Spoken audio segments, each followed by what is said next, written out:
આજના દર્શન છે અતિ સારા, પ્રભુ તમે અનંત અવતારમાં છો ન્યારા ન્યારા, પ્રભુ તમે છો સૌથી ન્યારા ન્યારા. આજના દર્શન છે અતિ સારા, ભક્તોને લાગો છો તમે અતિ પ્યારા.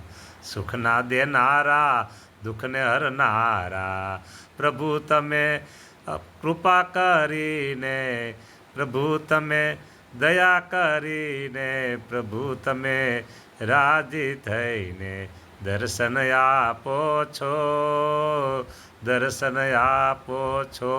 અને સાથે ભવો રે ભવના દુખડા કાપો છો વાલા, દુખડા કાપો છો પ્રભુજી. અમને તમે પાસે રાખો છો વાલા, પાસે રાખો છો.